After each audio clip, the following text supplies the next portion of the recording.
We're fearlessly talking about the biggest stories that matter to you the most. Breaking news, John Calipari is finalizing a 5-year deal to become the Arkansas Razorbacks' next head coach, covering college sports like no one else. The biggest guests in sports. We now welcome in Hall of Famer Jim Calhoun. Such a pride I had, I came to Connecticut. The legend, Tim Tebow, joins us. We'll run it back. I like it. The legend, Herschel Walker.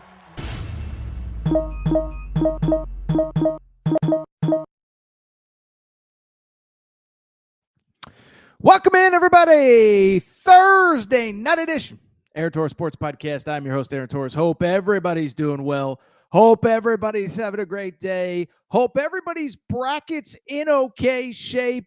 The first day of the NCAA tournament is just about done. St. John's just went final against whoever the heck they were playing. Michigan and UCSD, Texas Tech and UNCW are still going on. We have two potential upsets, but it is midnight Eastern, and it just felt like we had to go live right now. So we are going to react to a wild day of college basketball. By the way, we will be keeping you updated on those two late games. I hate to say it. Somebody close to me had Texas Tech in the survivor pool, so we'll see what happens there. But Michigan holding on for dear life. Texas Tech, they now trail against UNC Wilmington. So we will keep you updated on all the games that are going final. But right now, we got a full 14 games to react to, plus two more. A busy opening day of the NCAA tournament. Let's not beat around the bush. We're going to open. Arkansas survives Kansas. Weird game. Arkansas was in control. Kansas goes zone, but Arkansas finds a way to win. They will now play the St. John's Red Storm. We'll talk a little bit about that game, how Arkansas and St. John's could go down on Saturday. By the way, Kansas from penthouse to outhouse, number one in the country, to bounced in the first round of the NCAA tournament. We got to talk a little bit about them, what's going on with them, all of that. We'll come back. Our buddy, Will Wade, what a memorable moment. McNeese stuns Will Wade's alma mater. They take care of business. I want to talk about the impact that Will Wade could potentially have in the ACC next year at NC State, because I think assuming he ends up there and nothing has been signed yet, he is going to take that league by storm. We'll talk a little bit about the rest of the results of the day. Auburn struggling. The assistant coach, Stephen Pearl, had a lot to say. BYU rolls, UCLA rolls. We'll get to all the big results of day one of the NCAA tournament. It was awesome. There is a lot to react to. Before we do, a couple quick reminders. One, make sure that you are subscribed to the Aaron Torres Pod YouTube channel. New clips, new videos going up every single day because it is that time of year. By the way, I say it all the time, just because the season is coming to an end, we keep the party rolling. We are not a show that ends the season and stops talking college basketball. We'll have plenty on the portal. We'll have plenty on the coaching carousel. So you need to be locked in. You need to be subscribed. Also, by the way, go ahead, make sure to rate and review the show. Go ahead and subscribe, of course, on Apple, Spotify, all that good stuff. And again, leave a 5-star rating and review if you do enjoy the content. Before we get started, also do want to send a quick reminder. Want to give a shout out to our friends, SeatGeek and SeatGeek.com. Okay, so basically, listen, this is what you need to know. It's March, and you're going to watch your favorite team, okay? If you're an Arkansas fan, you might be going up to Providence this weekend. If you're a BYU fan, you might be going up to Denver. If you're a team that's playing on Friday, Kentucky fans are going to take over Milwaukee, on and on. You need tickets to not only your favorite game, but you can get tickets, of course, for concerts, etc. Wherever you're going this March into April, do it with SeatGeek. 28 million downloads. SeatGeek is the #1 rated ticketing app with over 70,000 events. The best part is each ticket is rated on a scale of 1 to 10, so you know if you're getting a good deal. Just look for the green dots. Green means good, red means bad, plus every ticket is backed by their buyer guarantee.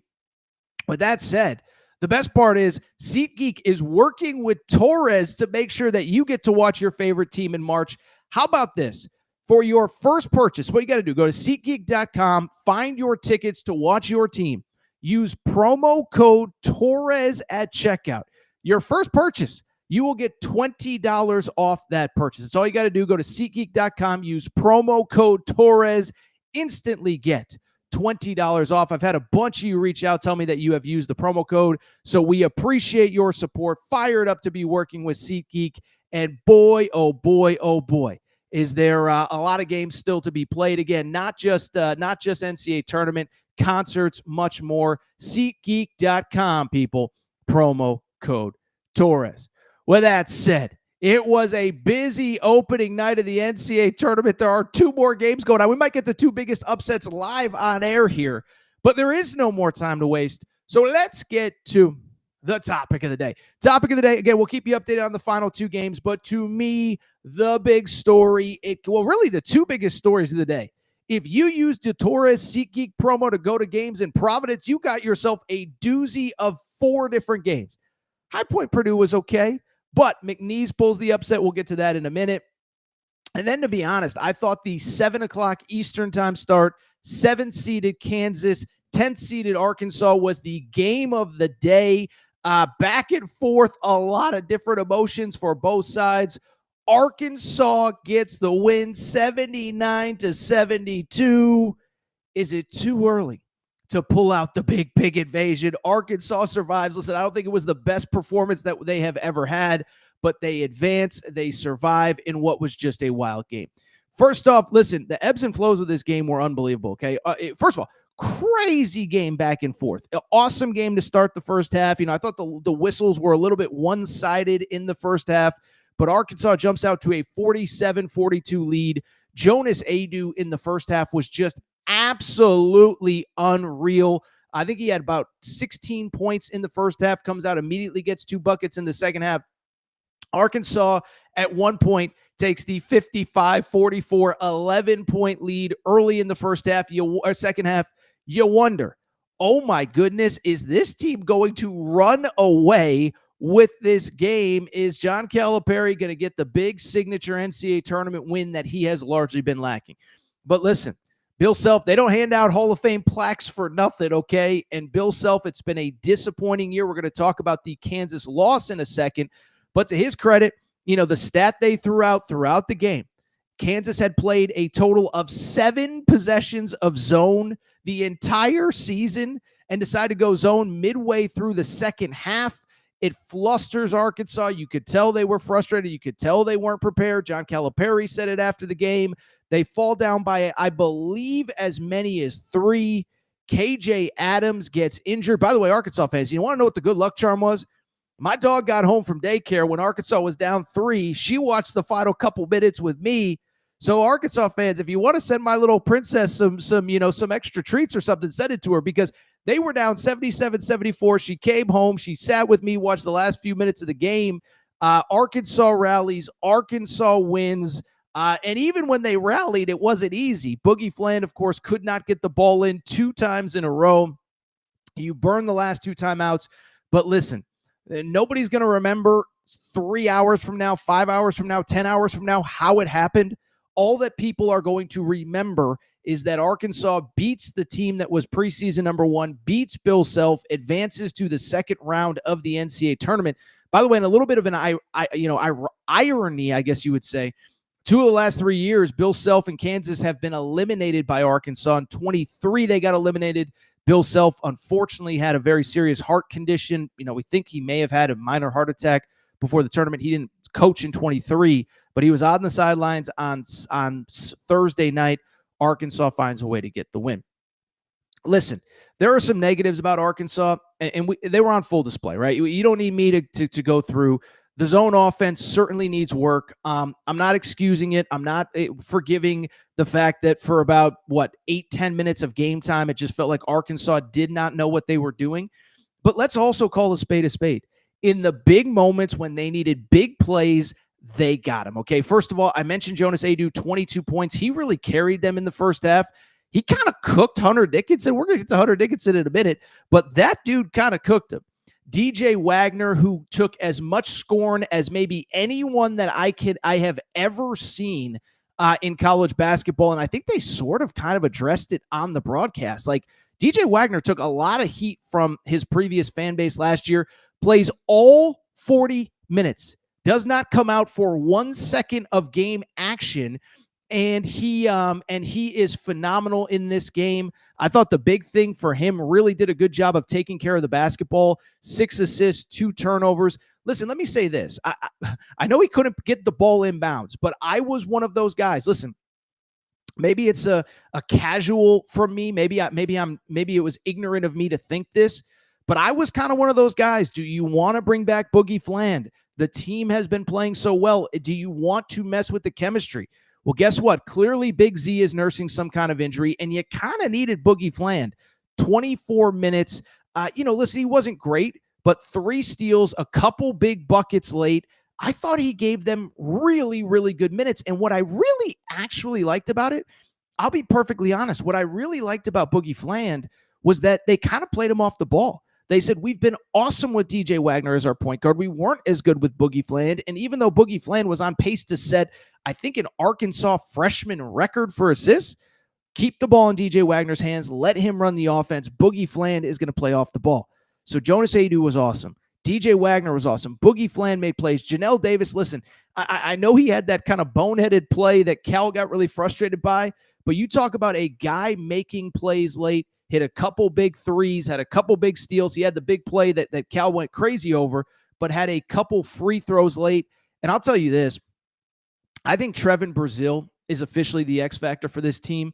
I think we might have talked about it on the show. I know I was talking to producer Matt, an Auburn fan, off air about this, but Trevin Brazile is crazy. 11 points, 12 rebounds, 2 boards. By the way, remember, he was out for most of the first half, and it is crazy to me. And I said this, I think I said this to producer Matt. I don't know if I said this on air, but the SEC, Jimmy Dykes always says, the SEC is the second most athletic league on the planet, behind only the NBA. Trevin Brazile, I know this isn't an SEC game, but it's like that dude is another level to even the dudes in the SEC. You talk about the big plays, 2 late in the game, offensive rebounds and putbacks. Hunter Dickinson was stuck in quicksand, so Arkansas gets the win. And so to me, an awesome night for the Razorbacks. Doesn't matter how you won, just that you got that victory. And I'll be real, to me, I said it on Sunday's show. I got made fun of. I think Arkansas can give St. John's some fits. Okay, so St. John's gets the win. We're gonna get back to Kansas in a minute. For anybody that wants some good old fashioned Kansas hate, we'll get back to that in a minute. But from the Arkansas St. John's perspective, listen. First of all, St. John's starts off slow. They did it again tonight. They do get the 30-point win over Omaha. Kind of crazy. They were up 5 at the half. They outscore them by 25. They wear you down. This is who St. John's is. And I haven't seen a point spread yet. We might get it by the end of this game, by the end of this show.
I think my internet just went out. Can you give me a thumbs up in the chat if you can now hear me? Producer Matt, give me a thumbs up or something. This has been a disaster of a night in the Torres household. Dog came back from daycare and got Arkansas the win, but I think we just briefly went out. Let's see if we are back in. Can you see me? Can you hear me? Can you see me? Can you hear me? Okay, looks like I am officially back. Producer Matt, I'm very excited for you because you are going to have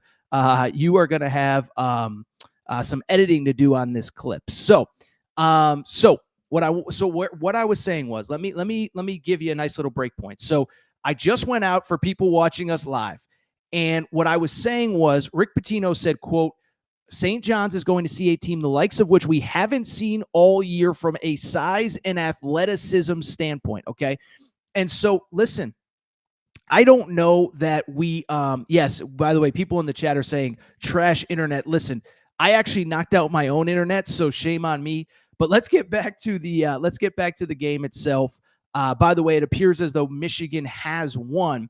But let's get back to Arkansas St. John's really quick, okay? Because when I look at this Arkansas St. John's game, what I see is exactly what Rick Pitino said. Rick Pitino just said at his press conference after St. John's 30-point win over Omaha, they are a team with size and athleticism, the likes of which we've never seen. And so I go back to what I said on the Sunday bracket reaction show. Bottom line to me is pretty straightforward. I think this is a team listen, I think when you win the Big East regular season, when you win the Big East tournament, you don't fear anybody. But when you look at St. John's, they're very big in the backcourt, but in the front court, they're not really that big. Zuby Ejiofor, who I love, Zuby Ejiofor, who got forced out at Kansas to bring in Hunter Dickinson. I wonder if Bill Self wishes he had that guy back. Zuby Ejiofor is like a 6'8", 6'9" center. And so when I look at Kansas, when I look at St. John's, what I see is a team that's super athletic. But listen, couple things. They don't shoot the three ball well. We know that. They don't defend, or they defend at an elite level. They don't shoot free throws very well. And I had a couple Arkansas fans asking me, basically the bottom line is that the way that they play, the way that they win games, they are just going to beat you up and wear you down over the course of a game. The thing is, though, what they do, like schematically, listen, I'm not going to sit here and say like Rick Pitino isn't a freaking genius. I made the argument on this channel that I think Rick Pitino, you could argue, is the GOAT, the greatest coach to ever coach college basketball, even though he'll never have the stats of Coach K, John Wooden, whoever. But at the same time, what they just want to do defensively is get into your jersey, beat you up, and get physical.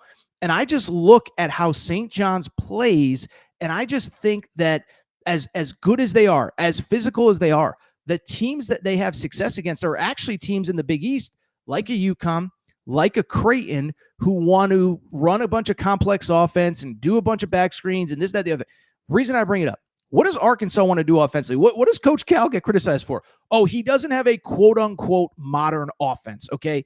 Well, I just bring it up because what Arkansas does really well, they get those dribble handoffs. They get DJ Wagner going downhill. They get Nelly Davis going downhill. They get Billy Richmond going downhill. They get Boogie Fland now going downhill.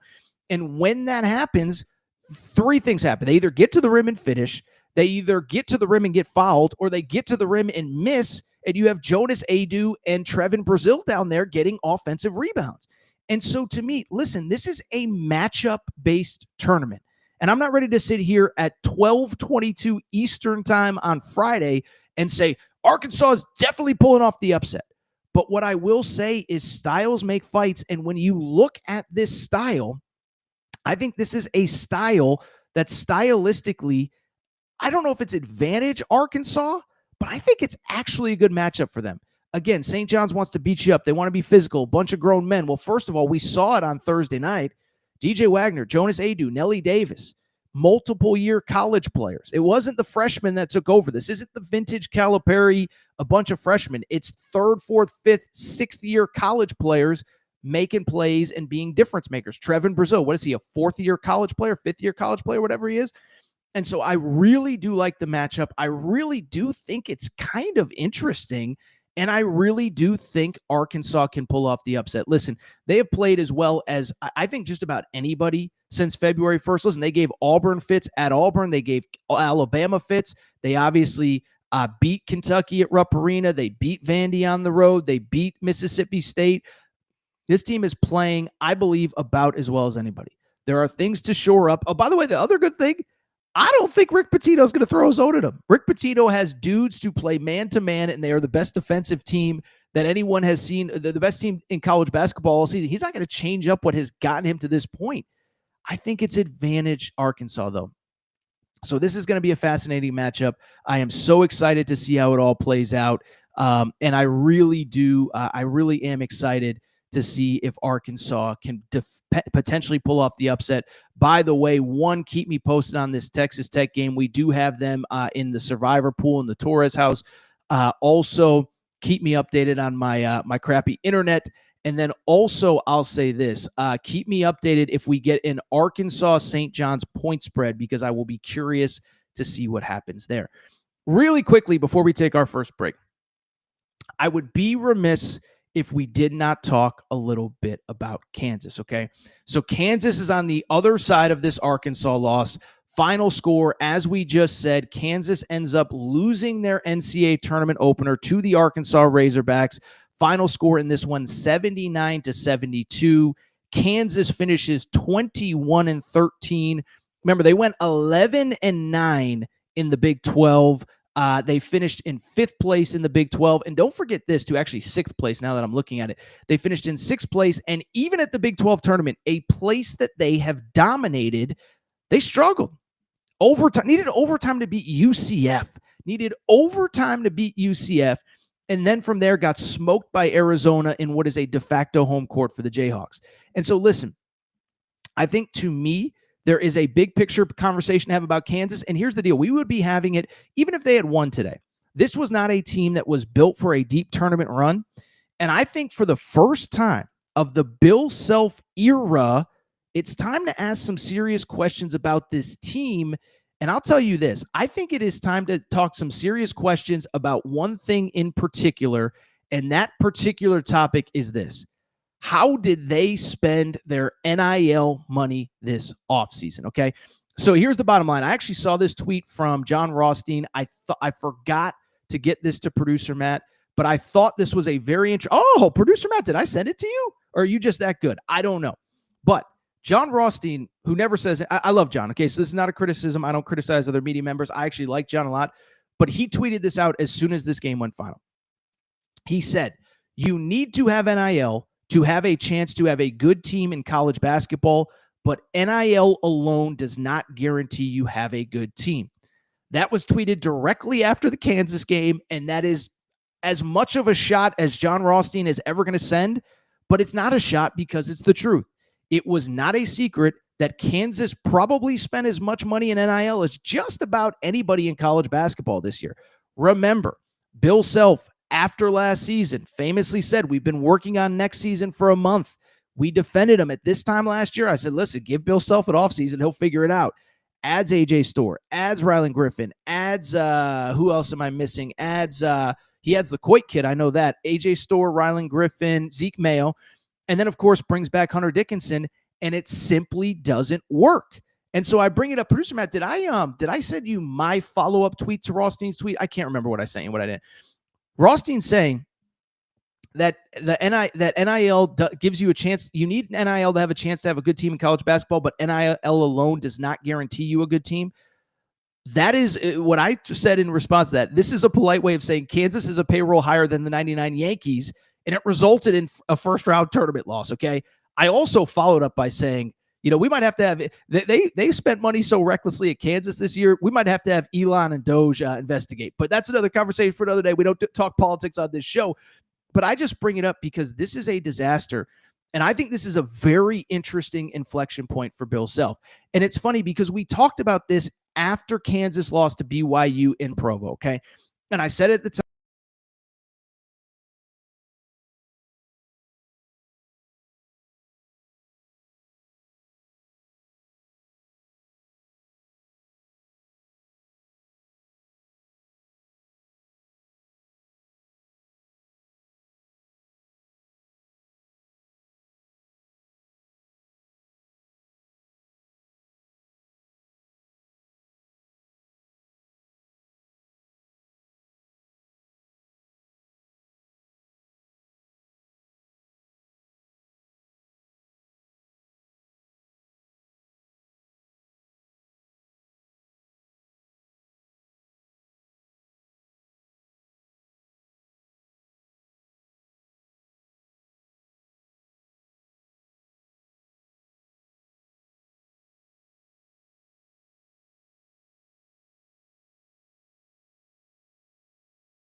people, I guess it's going to be one of those nights. We're just going to keep grinding through this. I appreciate everybody's patience. I'm as frustrated as you are. We're going to get this internet figured out before we go live on Friday night.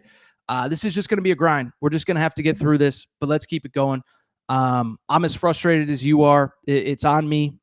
Internet troubles all night. This is difficulties of having a home studio, I guess. But we're going to keep grinding. So let's talk about Kansas.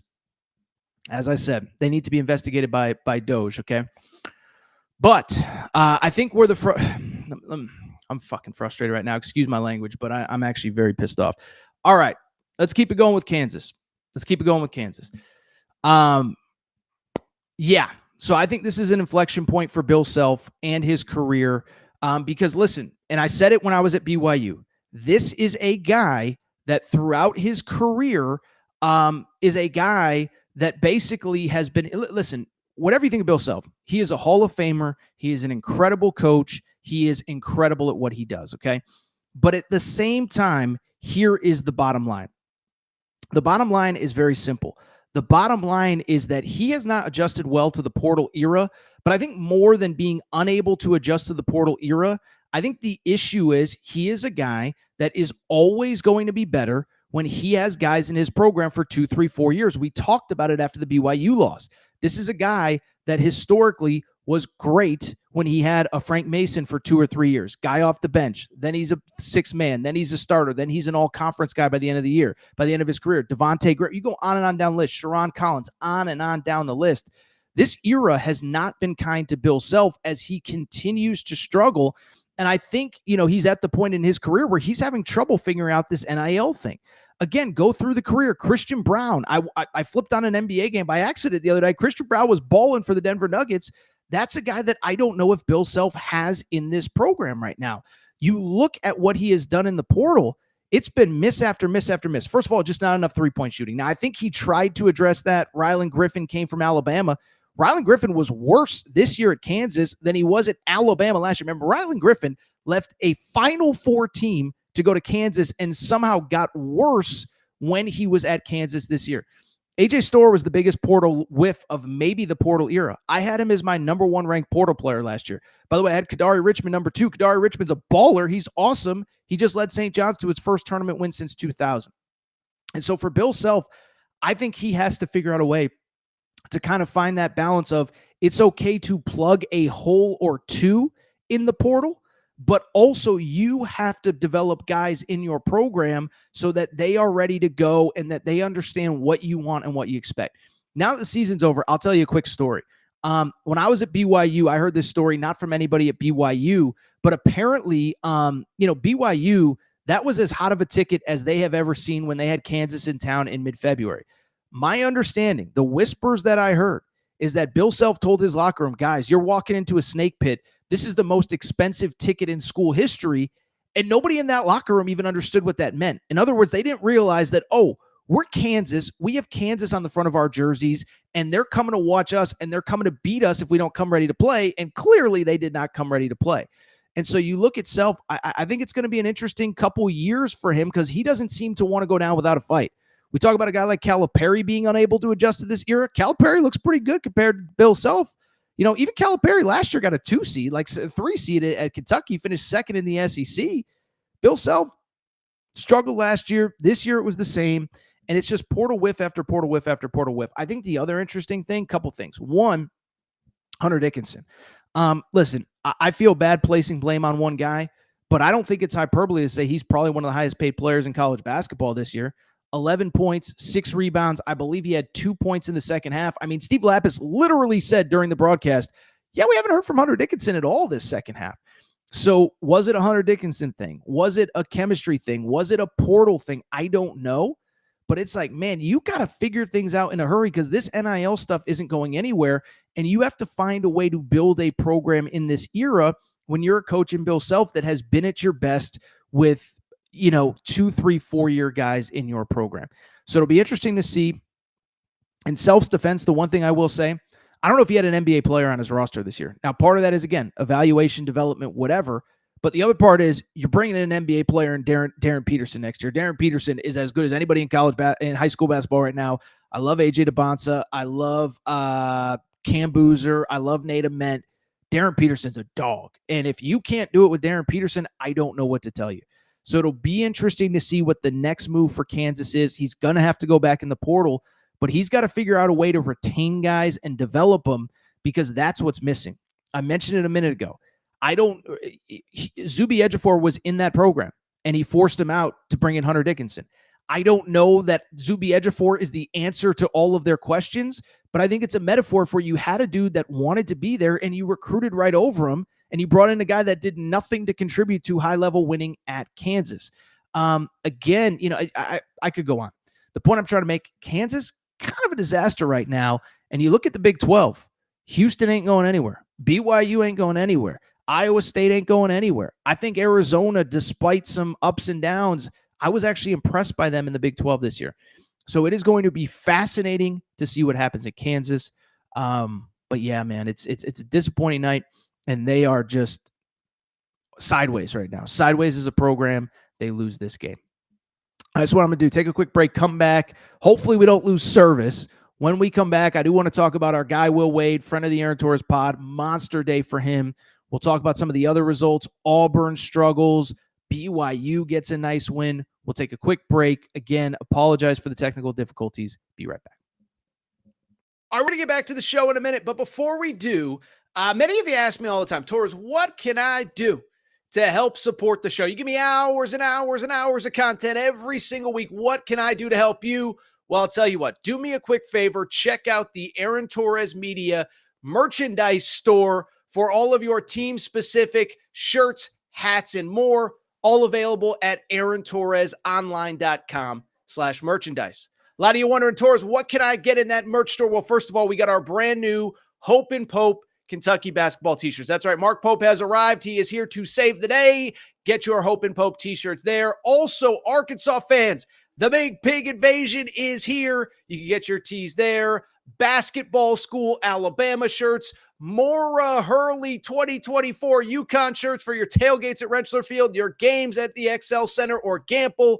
And oh, by the way, your Mike effing Woodson gear for Indiana. If you love football, we got you covered too. We got more Dion shirts and hats than we even know what to do with.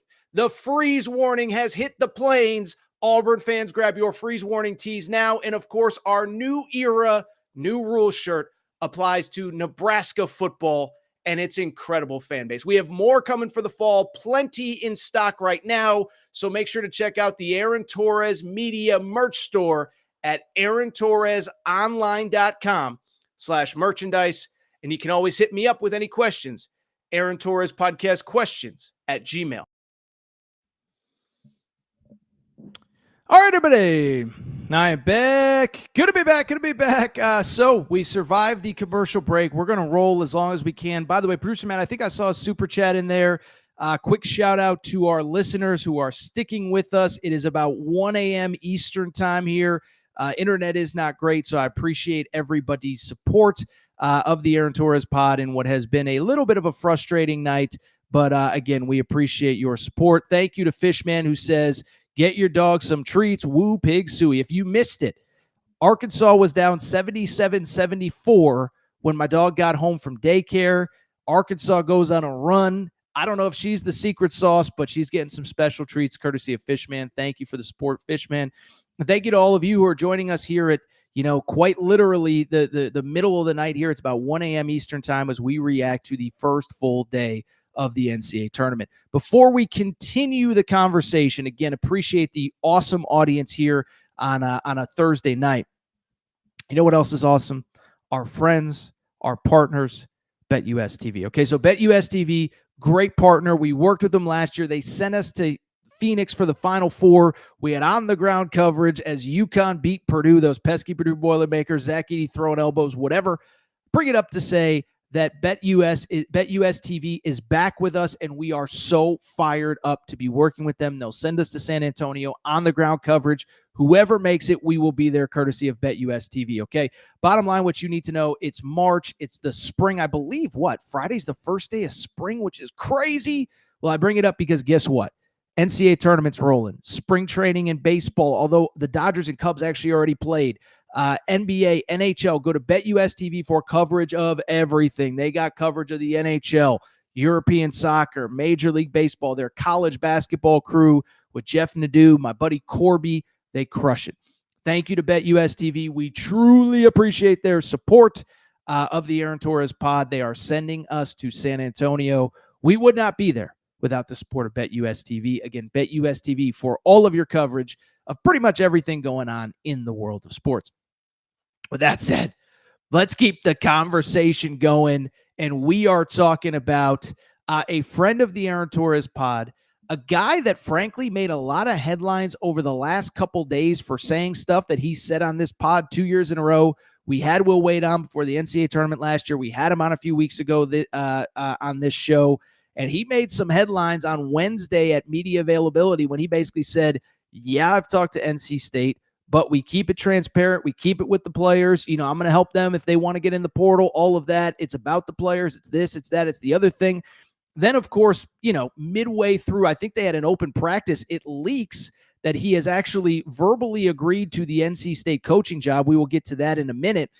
But I bring it up because our buddy Will Wade, the big question coming in, he may be going to NC State. He's probably going to NC State. From my understanding, I don't think he's signed anything. So NC State, you better get on the horn and make sure that happens. But I just bring it up because the big question coming into today was what the heck is going to happen with Will Wade? How is the team going to play down to its competition? Are they going to struggle? Is this going to be a distraction? I would say that it was not, as Will Wade and McNeese pull off what, as we're recording, was the biggest upset of the day. We'll see what happens in Texas Tech versus UNC Wilmington. But I just bring it up because Will Wade and the McNeese Cowboys, they call them the Bayou Bandits. They get the win over Clemson. Unbelievable game in this one as they get the victory. Final score in this one was 69-67. Crazy, crazy, crazy game. How about this? This game was crazy. McNeese was up 33-13 at the half. Okay. First of all, let me say this. Listen, we've obviously covered them and followed them a little bit more closely than most people, but I think the thing that stood out right away, McNeese, just as athletic, just as skilled as Clemson. But producer Matt, we'll get to the tweets in a second, but just as skilled, just as athletic as Clemson. They're up 31-13 at the half. They were up by 24 in the second half. They blow this huge lead and they still win. But again, my takeaway was, they were the better team from start to finish. And yes, they got nervous down the stretch and they almost gave it away, but there was no doubt they were the better team. And as a matter of fact, I'll say this, sometimes you just get lucky and sometimes people remind you of stuff. When McNeese put together its roster last spring, they got a commitment from Kadir Copeland in May. And I put out this tweet. Producer Matt, if you have it, you can go ahead and pop it up right now. So Kadir Copeland committed to McNeese on May 8th, 2024. I tweeted, quote, Will Wade is absurd. His roster at McNeese would legit finish in like third place in the ACC next year. ACC fans were not happy. Producer Matt, let's get to some of the responses to that tweet back in the day. Let's see here. What do we got? We got Lachlan McLean, who I think hosts a radio show in Louisville. Tell me you don't know college basketball without telling me you don't know college basketball. First of all, that's the JJ Redick line. Lachlan, love you. You've always been nice to me besides this tweet. You got to take the L. L's down in this case. L's down in this case because, I think I knew what I was talking about. What about the next tweet, producer Matt? John Mitchell, buddy, you don't know ball. Just time to clarify that before you tweet something like this because, I said McNeese would finish in third place in the ACC. What about the third one? From the FQ North Carolina, a Tar Heels account, McNeese wouldn't finish higher than 14th place in the ACC. Well, it turns out, they would. 1. 2, when I said they would be like the third best team in the ACC, I might have undersold it because Clemson was the second best team in the ACC, maybe tied for second. McNeese beat them, and it wasn't even close. So this was an incredible win. This was an incredible moment. I got a few takes. First of all, let me say this. I've said this to Will Wade's face on this show. I don't know if there's ever been a person whose individual brand has been more publicly redefined than Will Wade, okay? You ask anybody about Will Wade 3 years ago. He was the, big ass offer guy, huge ass offer, whatever he said on the wiretap. And I said, look, I have a lot of thoughts on that. One, I didn't care that people were paying people in the pre-NIL era. Everybody was paying everybody. I think I know some of the details around it. He was helping poor kids that needed money. Like, I'm sorry, I'm not going to get mad about it. It was against the rules. LSU had to do what they had to do, but he was the strong-ass offer guy, right? And then he goes to McNeese, wins 30 games last year, and you could feel the tenor of Will Wade changing. Like, people were like, oh, well, he's not just recruiting 5 stars to a place that doesn't usually get 5 stars. He's clearly not just dropping bags. And even if he is, he's, everybody can do it now. And he's doing it at McNeese freaking State. And so when you win 30 games at McNeese State, you go to the tournament. I think it was the first time they had been to the tournament since 2002. I know this year was the first year they won it. I think it was the first year they had been to the tournament. Nobody's saying, oh, he's the strong-ass offer guy. They're like, oh, that dude can coach. And then this year he did it again, and he became the hot name in the transfer portal. And so, or a hot name in the coaching carousel. And to me, that was the amazing part, was that this is a guy that 2-3 years ago, oh my goodness, he just pays players. No. This guy can coach his butt off. And I think everybody saw it on Thursday afternoon. And a couple things before we go on. One, first of all, I want to say this about Will Wade, and he talked about it on the show 2 years ago, not so much this year. I don't think people understand the impact that he had on that Lake Charles community. I'm going to get a little serious for a second. Lake Charles was hit by back-to-back hurricanes in 2020 and 2021. So 2 straight years they got pounded by hurricanes, and the city was really pretty devastated. Population obviously dwindled. Enrollment at McNeese went really down. And this McNeese basketball run the last 2 years has really revitalized the town and the community. I don't know all the numbers, all the demographics, but what I can tell you is enrollment is starting to tick back up. Population is starting to stabilize. And, I've been to Lake Charles. It's a beautiful area. Now, I'll be honest, I mostly went to the casinos, but doesn't change the fact that when I was there, everybody was nice. Everybody was friendly, good people, all of that. And I don't think people understand the impact that Will Wade and McNeese success in basketball has had on that community and that university. And so I'm happy for him. I'm happy for that university. And finally, I'll say this. I'm sort of happy for NC State. Now, I'll say this. I think we haven't been on air since that news broke. I'm telling you, my understanding is he has not signed anything at NC State yet. So I'll just be real. I'm just going to keep it transparent. This did not come from Will Wade, by the way. I have not talked to him since he was on the pod, so I'm not whatever. I'm telling you, this was pretty good information about 2 or 3 days ago. By about Friday, it was well known. He had NC State if he wanted it. And there were reports that, not reports, there was talk that he was kind of waiting to see, does Texas open up? Because if Texas was available, that's a job that obviously I think he would be more interested in, going back to the SEC, great NIL, etc. And so I bring it up because when the NC State stuff broke on, Wednesday afternoon, I noticed it came from the NC State side. It did not come from Will Wade's side. And I saw Jeff Goodman confirm what I've seen throughout what I've heard is that nothing is officially signed. So one, if I'm NC State's AD, I'm getting on a plane with a contract tonight, and I'm not standing outside the hotel with a boombox until Will Wade comes out and until Will Wade signs a contract. But 2, let's work under the assumption that Will Wade goes to NC State. Listen, we talked about it when Will Wade was hired, is this was the one guy. NC State has not scared people in the ACC for a long time. Will Wade was the one guy that nobody wanted to see. That even John Shire, with all the success that Duke has had, doesn't want Will Wade in that league. Hubert Davis, as he's fighting for his job, certainly doesn't want Will Wade in that league, let alone everybody else who is, struggling right now outside of maybe Louisville and Clemson. Because Will Wade is a winner, and Will Wade is going to recruit his butt off. And I'm telling you right now, listen, you don't want to put the cart before the horse, but I think part of the reason Will Wade was interested in NC State, the entry point is so low going into that league right now that it's like the ACC kind of stinks. And he's going to come in, and assuming NC State gets this done, he is going to have a ton of NIL money, and he is going to recruit his butt off. If he can put a team at McNeese on the court that was flat out better than Clemson, Imagine what he could do at NC State. And so I'm so excited to see. I'm so excited for the NC State fan base. I hope the AD can get it done here in the next day or so. And by the way, maybe my sourcing is wrong. I don't think it is, but I'm hoping it's wrong for NC State's sake. I can't imagine seeing today and then not getting him after it's all said and done. But it's an incredible revival for him. I love the way he approaches things. He talked about the candor and honesty. He talked about the fact that his players wouldn't be impacted. By the way, I saw he was on with Field of 68. I didn't even ask him on today. I probably should have. But I bring it up because he told the Field of 68, he's like, listen, people talk about me at NC State. He's like, well, guess what? All my guys, their DMs are blowing up right now. I know it, and I'm happy for them as well. So Will Wade, awesome story. But ACC, you were put on high alert today. This ain't the strong-ass offer guy.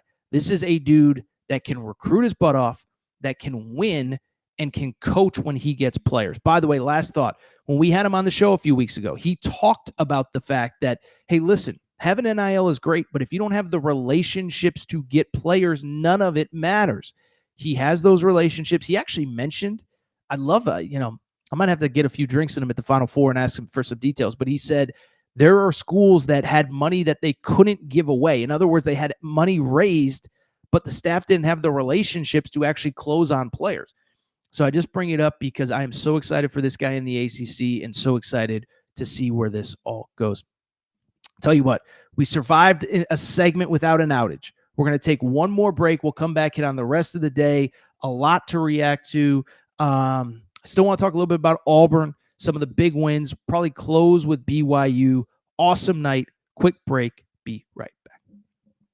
What's up, everybody? It's AT, and listen, long day of podcasting. Sometimes don't always look the best. So look at this. This is a little bit not great, okay? Well, here is the great news. The great people at Firebox said, Torres, you're a professional. You just got 50,000 subscribers on YouTube. You need to look better. And so they sent me a couple awesome things. I want to pull them out for you right now. This is all from the winter collection, by the way. Spring collection is coming out. We got the vest, very, very, very nice. The sweater, very professional for when I go to professional events. We got these nice blue jeans. I think the question now everybody's asking is, Torres, how do you actually look when you put that stuff on? Let's find out. Well, what do you think? Sweater fits perfectly.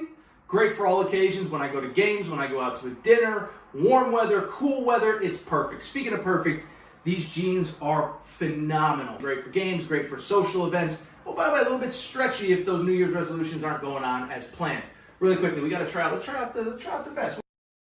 It fits perfectly. Not a surprise. So here's the deal. If you want to look as good as Torres, this is what I need you to do. I need you to go to Fioboc.com. That's F-I-O-B-O-C. Fioboc.com. And here's the best part. For listeners to the Aaron Torres pod, you get 20% off with code Torres20 at checkout. We also put a referral link in all of our YouTube videos. Thank you to Fioboc. By the way, make sure you're following them on social media at F-I-O-B-O-C. Thank you to Fioboc. You want to look as good as Torres, check them out. Again, promo code Torres20 for 20% off.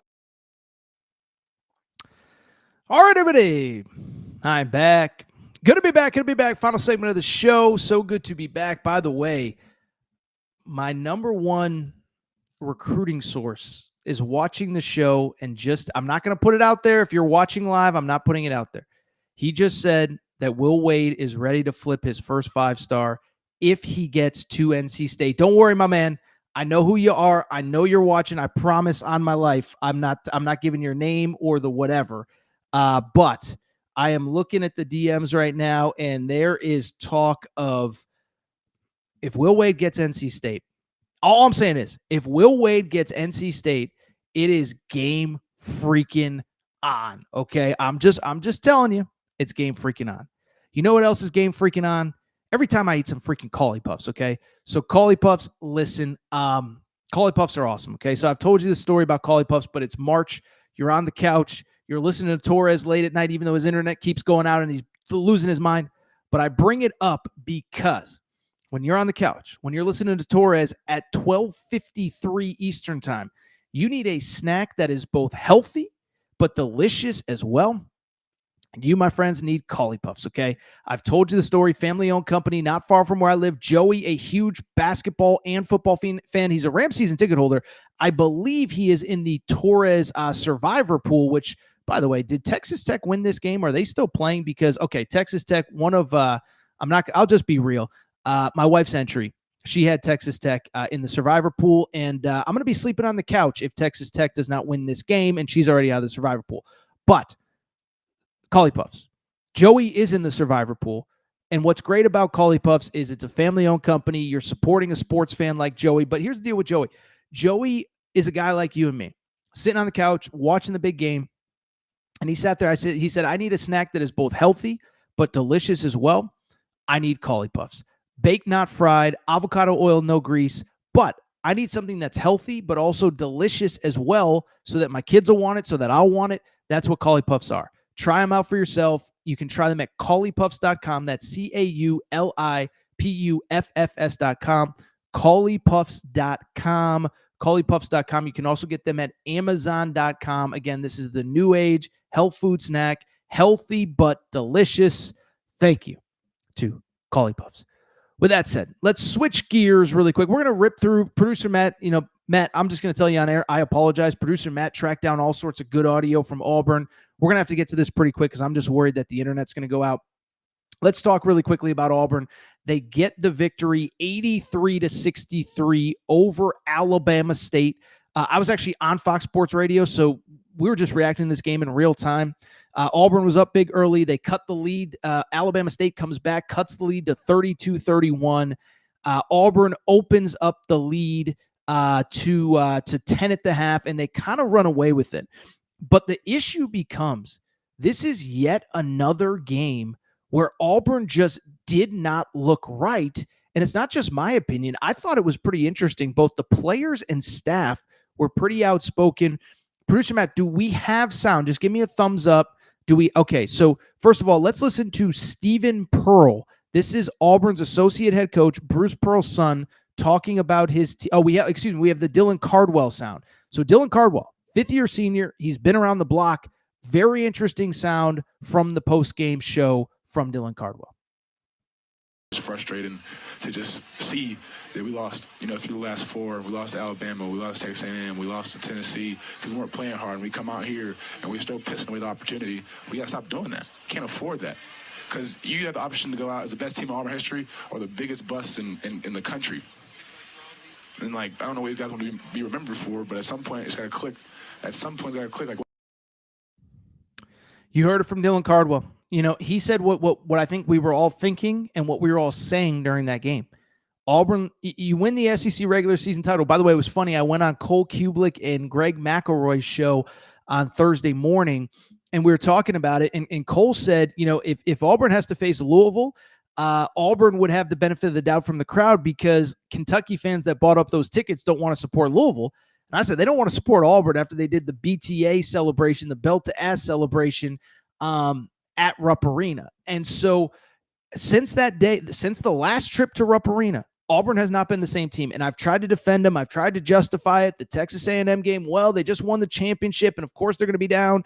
Then they lose to Alabama, but they lost at the buzzer. They take care of Ole Miss. Then they lose to Tennessee. Tennessee's really good. And the effort just is not there. And I think these quotes are very interesting. We don't play with great effort and energy to our system. Really's got to work. I just didn't think we played to our strengths today, Bruce Pearl said. We just weren't sharp. One thing you can control, our teams always play with great effort and energy to our system. And it's bottom line, Bruce Pearl saying it. Stephen Pearl said it. Dylan Cardwell said it. We're not playing up to our standard. And Bruce Pearl said the most interesting thing to me. We won't beat Creighton if we play like we did tonight. It's that simple. Listen, Friday night, we're going to do a Friday night show, assuming my internet doesn't crap out again, and I'll give out some best bets. But I just bring it up because I think Auburn absolutely has to be on upset watch because they're just not playing up to expectations. I have them in my Final Four. I have them winning this region. I still think to a degree, if they can get out of this weekend, they'll be okay. They're going to face the winner now of Michigan versus Texas A&M. But I just sit there and say something just is not right. Is it a team thing? Is it a player thing? Is it a coaching thing? Is there something going on behind the scenes that we don't know about? I just don't know. But Auburn does get the win, but they did not look good doing it. Really quickly, a couple scores from other games. Listen, got to give credit where it's due. I had Georgia beating the Gonzaga, but let me even say this: the Creighton. well, producer Matt, you put up the Georgia Bulldogs, the Georgia versus Gonzaga Bulldogs versus Bulldogs. Let's talk about that really quick. I said it on Sunday's show. I said the two games that I was 100% sure I wasn't going to flip on, kind of the coin toss 8-9 games. I thought Georgia was beating Gonzaga. I thought Louisville was beating Creighton. Neither of them happens. Listen, Gonzaga, just credit to them, man. First of all, shame on me for believing in Mike White. Yeah, that worked out really well. But listen, Gonzaga, say what you want, man. They've been here before. They've done it before. They've been to the Sweet 16 or beyond every year since 2015. It's like 8 straight NCAA tournaments. They just have that championship pedigree. And so to me, I love what this team is about. I love what they're capable of. I love who they are. And I love that they just came out and they just played Gonzaga basketball. So credit to them. They get the win. Now, I will say to get to another Sweet 16, they're going to have to beat Houston. So good luck with that. I think you could argue Houston was maybe the most impressive team that we saw all day on Thursday. Listen, McNeese pulled off the big upset, whatever. But I would argue Houston was probably the most impressive team. But yeah, I just think it's going to be really interesting to see how Gonzaga matches up. By the way, Houston and Gonzaga actually have the 2 longest streaks in college basketball of most consecutive appearances in the second weekend, believe it or not. It isn't Kansas. It isn't Kentucky. It isn't Duke. It's Gonzaga and Houston. One of them will continue that streak. My guess is it's Houston. I mentioned Creighton, Louisville. I'll be quick on this. I had Louisville. Creighton came out and dominated another team that I'm probably just not giving enough credit for. Creighton, back-to-back second weekends. Remember, this is a team that went to the Elite Eight 2 years ago, and then last year went back to the Sweet 16 and lost to Dalton Connect and the Tennessee Volunteers. Jump out to an early lead. I know the Louisville fans think there was foul this, foul that, but 11 of 24 from 3. And the thing about Creighton, just a bunch of grown men, right? Ryan Kalkbrenner. How about this? What I love about it, and Greg McDermott talked about this after the game, 14.6 rebounds, 4 blocks. But what was interesting was Greg McDermott said he doesn't care about stats. He cares about wins. And so it wasn't Kalkbrenner today. It was Jemiah Neal with 29 points, Stephen Ashworth with 22, and as a team, 11 of 24.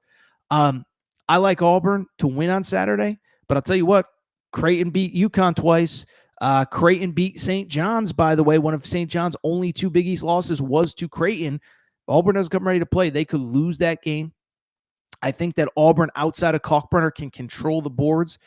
But if they don't come ready to play, as Bruce Pearl said, Creighton could get the win. Another team, let's stay in the Lexington region because this is a team that I've been very critical of. UCLA looked awesome on Thursday night. Now, listen, I'll say this. I thought it was a good matchup for them.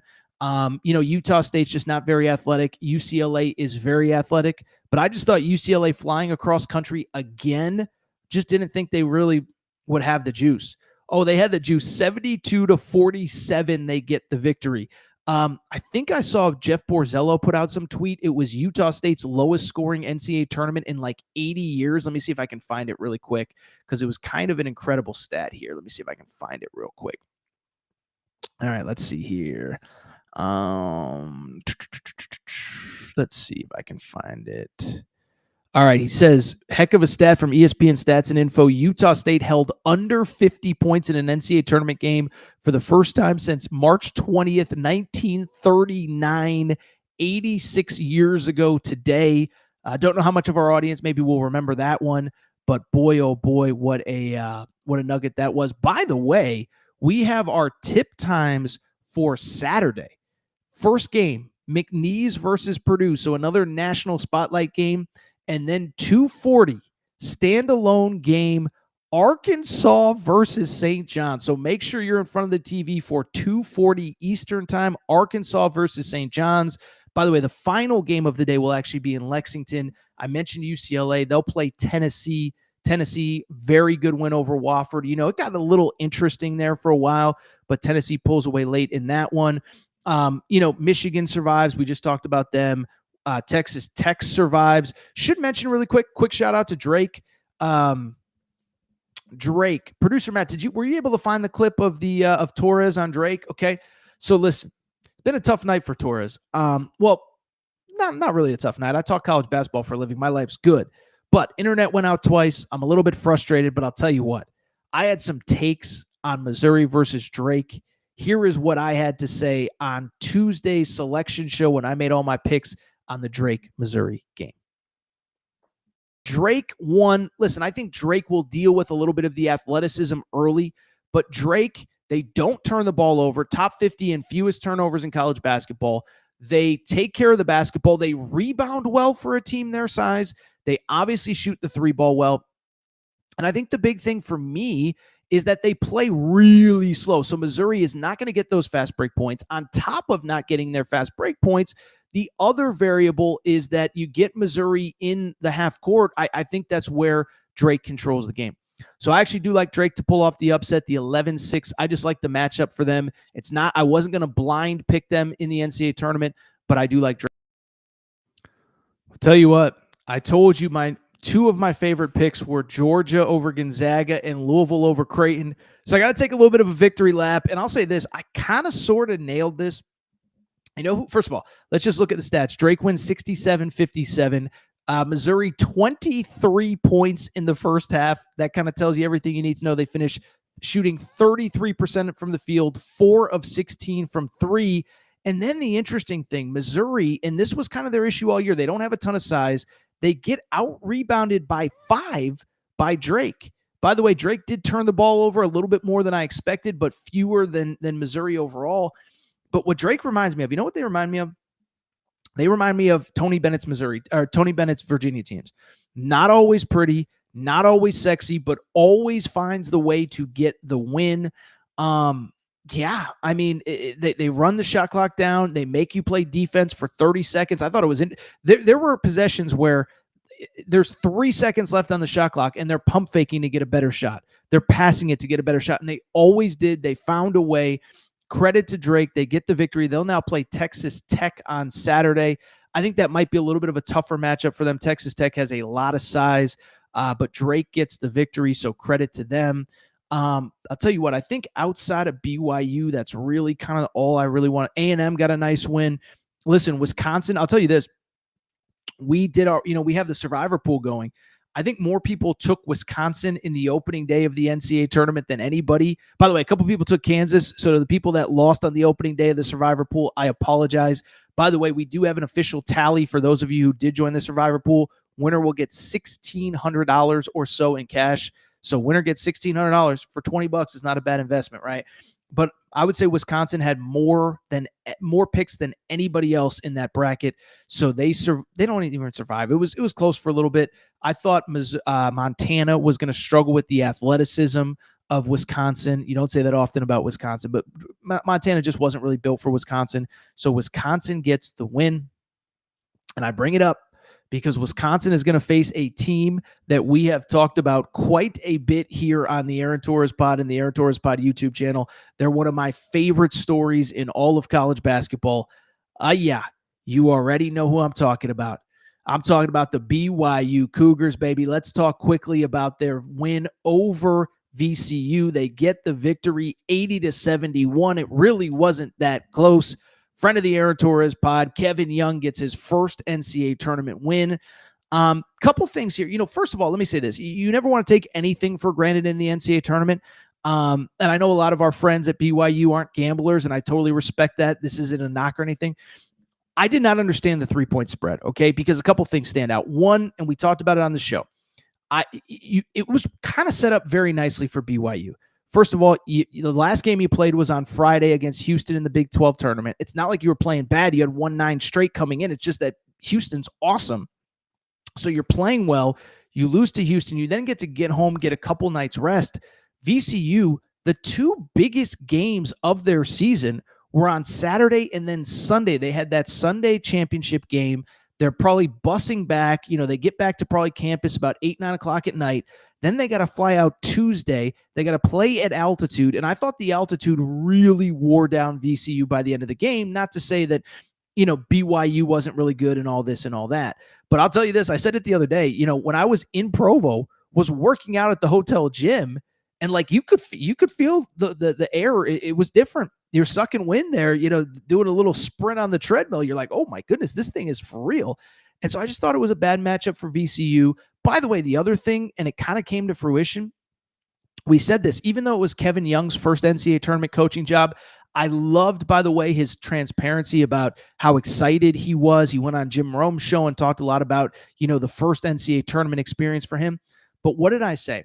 I said, yes, it's his first NCAA tournament game, but let's not forget, it is not most of his players' first NCAA tournament game. Four, so you can see it there, 4 key players off last year's team, which, by the way, lost in the opening round to the A10 champion, ironically enough. They lose to Duquesne in the 6-11 game. So those guys had that taste in their mouth of losing in the opening round of the NCAA tournament. And I just said, I don't think that's going to happen again for BYU. And so you look at who had success on Thursday. Yes, some of it was some of the new guys, but who was it? Fus Traore, I thought, played really well off the bench. He was a guy that stayed when Mark Pope left. 13 points, 9 boards. Richie Saunders, not his best game, but the all Big 12 guy, 16 points, 3-pointer made, 4 rebounds, 2 assists, 2 steals. By the way, love that the Richie Saunders tater tot story is going crazy viral. No, I knew nothing about that. Yes, it's very cool. Yes, it's very interesting. But those 2 guys I thought largely carried him. By the way, you know who else was awesome? Yegor Demon was awesome. And he showed why he is going to be a very high first-round pick, a freshman in his first NCAA tournament game, 15 points, 4 rebounds, 2 assists, had a few too many turnovers, but that happens in this tournament. But I just bring it up because if you're a BYU fan, I don't know how you cannot be excited, okay? Because you get the win. And what I thought was so impressive, again, Kevin Young's first time as an NCAA tournament head coach, they just look like a team that weren't phased. VCU kind of threw a couple punches early, and BYU just took them and then kind of ran away with this game. If you did not watch it, it was not as close as that final score would indicate. By the way, as you can see, for full coverage on BYU, Torres on BYU. And as I look ahead, I got to be real. Listen, you don't want to undersell what Wisconsin did to Montana. We talked a lot about it, but we just talked about it a second ago. But when you look at Wisconsin, listen, they were playing a team that they just largely outmatched. And I think Wisconsin's good, but you look at them throughout the season. John Tanji is a very good player, okay? He was, I think, a first-team All-American, depending on what you looked at. But outside of him, they don't shoot the 3 ball particularly well. They're not a very good rebounding team. They have about a 2.5 to 1 or a 1.5 to 1 assist to turnover ratio. They're a really flawed team. And so you look at BYU, that you look at what they do well, transition scoring, finishing at the rim, size in the paint. I didn't even mention Keba Keita. By the way, Keba Keita has to lead the nation in a made-up stat that I'm about to create right now called really cool-looking plays around the rim. Keba Keita leads the nation in them because he's always throwing down crazy dunks, sick blocks. He's grabbing rebounds above his head and slamming them and basically, deflating the ball when he gets it. He had a couple missed dunks that were better than most people's made dunks. Producer Matt, who is all over college basketball this year. Producer Matt, you've learned more about college basketball than you ever thought you were going to learn. He said Keba Keita is the Incredible Hulk, and I freaking agree, okay? Kid is insane. Transfer from Utah. And you look at this matchup coming up with Wisconsin. I don't want to undersell it. I don't want to guarantee anything because when you guarantee things in this tournament, weird stuff happens and then somebody's sent home and they blame Torres for it, okay? But at the same time, I really like this matchup for BYU against Wisconsin. I think they have the advantage in the paint. I think John Tanji's really good, but Mawut Mag is one of the best perimeter defenders in all of college basketball. And you look at the rest of – by the way, here's the other thing that's kind of worth noting. Richie Saunders is not going to – he had 16 points, 6 of 12 from the field, 1 of 6 from 3. This is a guy that on the season, this is Richie Saunders I'm talking about, shot 43% from behind the three-point arc. So statistically, he is not going to have a game like that maybe not the rest of the tournament, but he is not going to have a game like that on Saturday. So you have a good performance from your All-American Richie Saunders, but not great. You win this game going away. By the way, this is a team in BYU that shoots the 3 ball insanely well. 7 of 20 is good. It's not great. I think you could shoot the 3 ball better, and I think that's a best case scenario for you. You get the win. You get the little monkey off your back of Kevin Young's first NCAA tournament game. You get the monkey off your back for the guys who couldn't win that tournament game last year when Mark Pope was your head coach. Now, pressure's off. You're the 6th seed. And I think, again, we don't have BetUS TV lines just yet. We don't have point spreads for these games. But I just bring it up because, it wouldn't surprise me if BYU was favored. And even if they aren't favored, it wouldn't surprise me if they have an advantage in a lot of spots.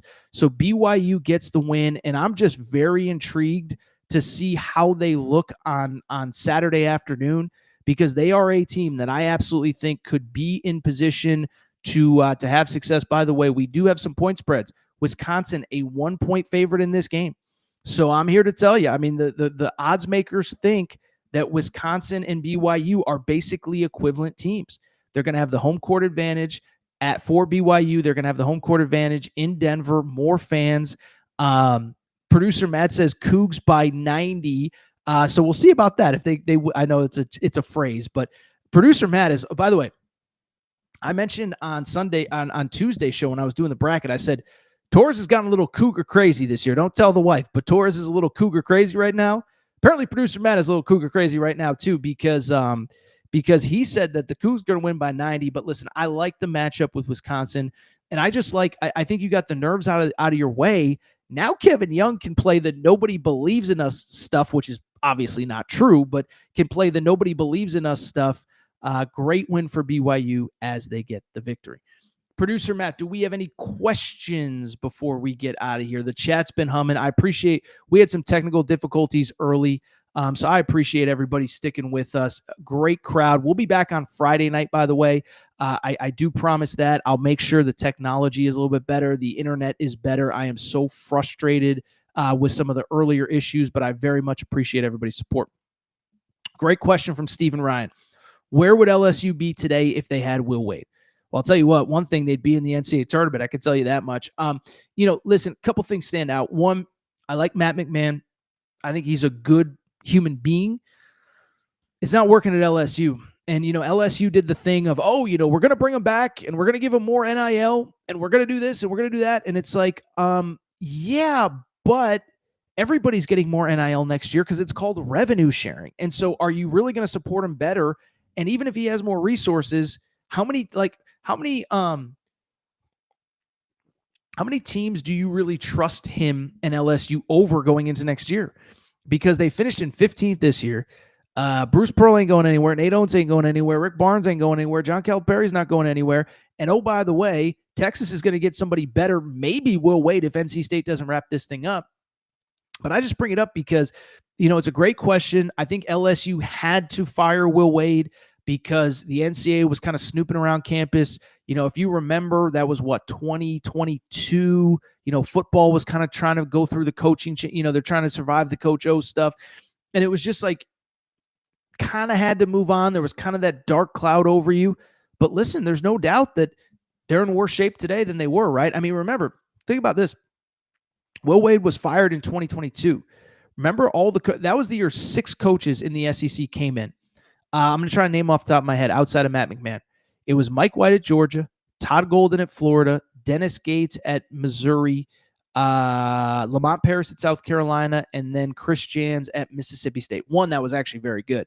But 2, 4 of those 6 made the NCAA tournament this year. And so in the SEC, there's just no breathing room. There's no ground. I never called for a man's firing, but I was a little bit surprised that they decided to bring back Matt McMahon for another year. Now, I'll be honest, I know some people at LSU, I think there's some internal politics there where they're just they're trying not to spend money on basketball when they need to win in football next year. Brian Kelly's giving back his salary to help fund NIL. So, I get why it was done. You don't want the NCAA on campus. LSU basketball is never going to be number 1. It's never going to be number 3 or number 4, honestly. It's, football, baseball, gymnastics is huge there. Basketball it's not going to be the same. But I'll tell you this, Will Wade energized that fan base quite a bit. And so I just bring it up because, I think, listen, it's always easy in hindsight to say you had to make the move, and you probably did. But what I would counter to that is that, what I would counter to that is that it's all, you say it's a move that you have to make, but the counter to that is you think you could just replace him with whoever and it's going to keep rolling. And that's just not the case. I think it's always easy to assume when you're winning at even a reasonably high level, you're just going to keep winning because that's who you are and that's who your brand is. And that's just not the case at LSU. Listen, I could stay up all night. The chat has been awesome.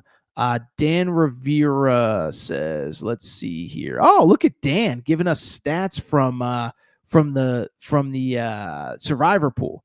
He says 10 entries lost. So we had 94 entries total, 10 entries lost, 26 had Wisconsin. I told you 26 had Wisconsin, which is crazy. So you think about that. Over a quarter of the entries had Wisconsin. So these are people that clearly understand the survivor pool mentality. I'll just be transparent. I had St. John's, and it's because I think they can lose to Arkansas in round 2, so I wanted to grab them now. The wife had Texas Tech, so like I said, I don't have to sleep on the couch today. And yeah, that's really about it. I'll tell you what, I could stay here all night. I could stay here all night and chat with you guys, but I think we'll go ahead and get out of here. We survived the disastrous technical difficulties, so we appreciate you. I promise to have them ready. By the way, we'll be back on Friday night, probably right around the same time, probably 11:30, 12 o'clock Eastern, depending on how the games go, and we are going to have a lot to react to. If you're not subscribed to the Aaron Torres pod, make sure to do so. Apple, Spotify, Amazon Music, Google Music, wherever you listen to podcasts, make sure to subscribe. Also, make sure to rate and review the show. Go ahead, give us a quick 5 stars. Let us know what you like, what you don't like. Appreciate the super chats. You guys are awesome. You guys are just the best. And I truly appreciate the super chats and what you guys have done for this show. And I think it's going to be time to get out of here. Fun Friday ahead for college basketball. I mentioned it. If you're not subscribed, remember, we're going to talk a lot of portal. We'll talk a lot of the coaching carousel stuff. We're not slowing down. If anything, we're only going to pick up over the next couple weeks, and I am so excited for it. Loaded Friday slate. I'm trying to see what games are kind of starting and finishing whatever, but ESPN is not loading for me. Probably not surprising. Probably means the internet's about to go out again, so I'm probably going to get out of here. Let's see here really quick. Baylor, Mississippi State, the early one. The last games, Michigan State, I see people talking about in the chat, Xavier, Illinois, and then also Oregon, Liberty. So, yeah, it's going to be a fun night on Friday, but we're going to do a Friday show. We don't normally go live on Friday night, but we have rearranged the schedule to do so. Time for me to get out of here. Appreciate everybody's support. Reminder, if you're going to games this weekend, concerts, anything, SeatGeek.com, use code Torres at checkout. You get $20 off your first purchase. Appreciate their support. Love BetUS TV. Appreciate them. By the way, Torres' best bets, 3-0 on the first day of the NCAA tournament. I had Michigan State. I had Michigan -2.5, had BYU -3, had Drake +6. I got one best bet for Friday. I think it'll surprise you when you see what it is. Time for me to get out of here. We will be back on Friday night with a full recap of day 2 of the NCAA tournament. Very much appreciate your support. Shout out to Torrent Craig. Shout out to Rachel, who hates my voice. Shout out to you guys for sticking through the technical difficulties. And shout out to JJ Redick, UFED. Unblock me, bro. I'll be back Friday night